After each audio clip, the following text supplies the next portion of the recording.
9 horas, a gente volta agora com o TV Mar News e hoje é terça-feira, a gente já vem aqui recebendo o Bruno Calado no nosso quadro Penal News aqui com a gente. Bruno, bom dia, seja bem-vindo aqui ao nosso estúdio. Já estava com saudade de te receber aqui, viu?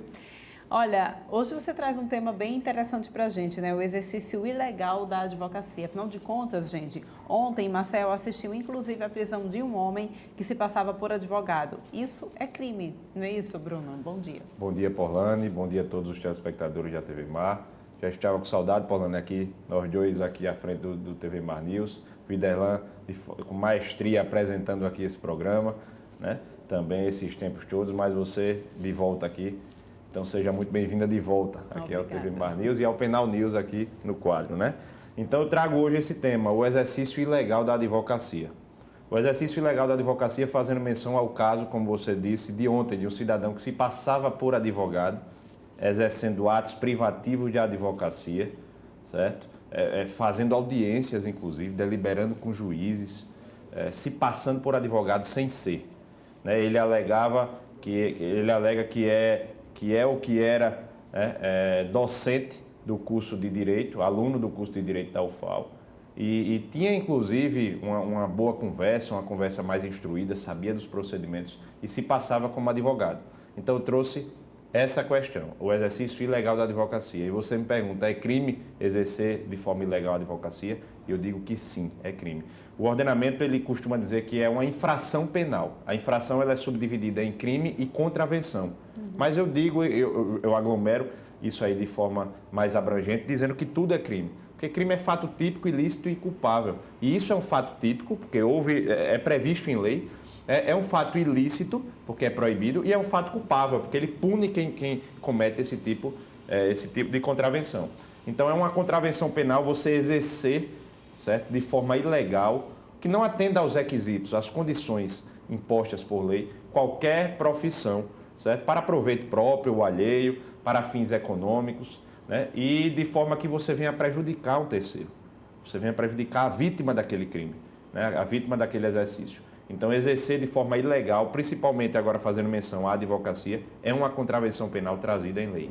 Isso traz muitos prejuízos para a classe de advogados? Com certeza. Principalmente, Porlane, traz um prejuízo à classe de advogados porque macula, né, a classe advocatícia, um cidadão que não tem a competência, não tem a capacidade para estar ali labutando na área da advocacia e vai fazendo atos privativos da advocacia, uma consultoria jurídica, né, uma audiência, uma defesa por escrito mesmo, e usando, inclusive, documentos falsos, né, para se passar como advogado, o que macula a classe advocatícia e que faz várias vítimas, porque pessoas acreditavam que ele realmente era um advogado, confiando, ele elaborava, inclusive, falsamente audiências anteriores, para dizer, olha, já fiz audiência com esse juiz, com esse magistrado, falseando, inclusive, a personificação do juiz, para se passar como advogado e ludibriar os seus clientes.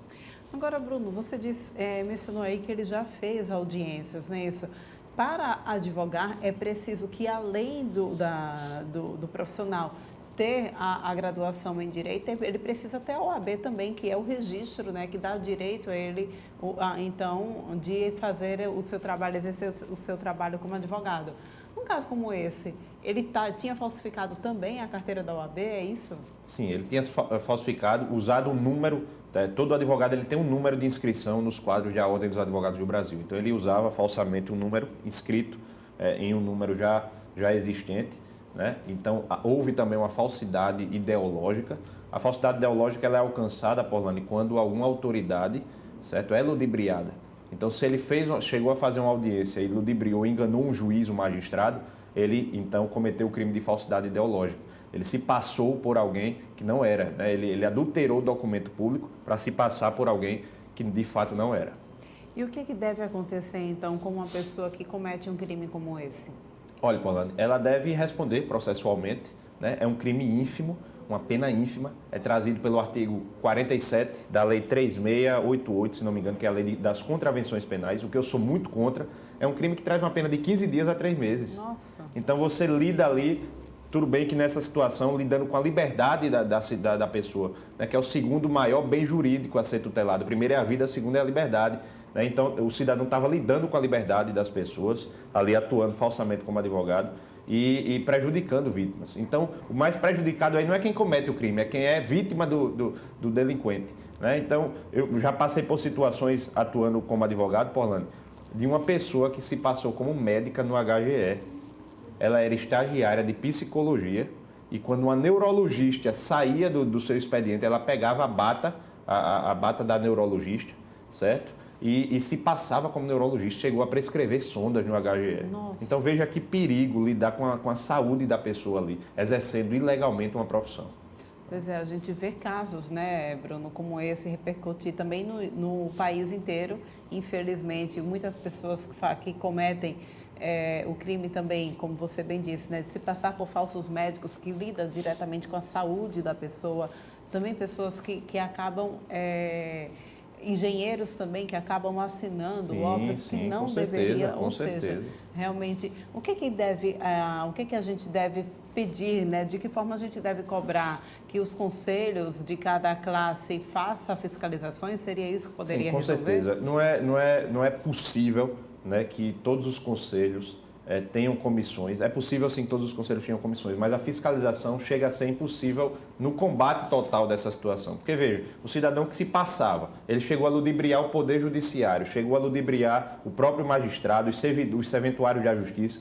Então, a comissão, ela foi, inclusive, muito bem efetiva, a comissão da OAB, a comissão de fiscalização ao combate, a fiscalização ao exercício irregular da advocacia, ela chegou lá prontamente. Mas depois que desconfiaram, né, da irregularidade, da ilegalidade do exercício desse indivíduo, por esse indivíduo. Mas todas as comissões devem apurar, né, de modo que o combate, né, por exemplo, a carteirinha da OAB ela tem um chip, ela tem uma identificação. Então, o serventuário da Justiça ele também deve ser mais rigoroso quando do recebimento fazer uma consulta, né, para ver se de fato existe o CNA, por exemplo. O CNA é o Conselho, é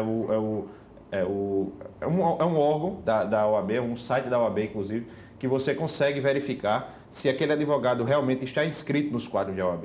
Então, você digitando o número da ordem que aquele pseudo-advogado, aquele falso advogado apresentava a ter, se você digitar lá no CNA, certo? Você consegue ver se de fato é ele o advogado, é ele o dono daquele número de inscrição, certo? Então, o serventuário, a partir do momento que desconfiar, eu sei que é difícil, você está fazendo com todos os advogados que vão fazer uma audiência lá naquele dia, mas a partir do momento que você desconfiar, e geralmente o delinquente ele deixa de forma ou de outra alguma desconfiança, algum deslize, a ponto de você fazer uma consulta ali e verificar se ele de fato é o dono daquele número de inscrição. É crime e está previsto onde? É crime, está previsto na Lei das Contravenções Penais, não é no Código Penal, na Lei das Contravenções Penais, que também é tão retrógrada quanto o Código Penal. Veja, a Lei das Contravenções Penais, Orlando, ela é de 1941. Nossa. Ela traz uma pena de 15 dias a 3 meses e uma multa de 500 a 5 contos de réis. Ou seja, ela traz uma multa ainda prevista em réis, né, para você ver o quão ultrapassado não estão essas leis. É uma lei à parte, é a Lei 3688 de 1941, e em seu artigo 47 ela traz a tipificação do exercício ilegal da profissão. Pois é, né, Bruno? A gente roda, mas a gente sempre chega àquele ponto comum. A gente precisa rever nossas leis, né? Precisa dar uma atualizada nessa situação. Muito obrigada, viu, Bruno, pela tua participação. Semana que vem a gente volta a se encontrar. Eu que agradeço, Orlando, e um abraço a todos vocês. Vamos agora para um rápido intervalo. Daqui a pouquinho a gente volta com mais informações.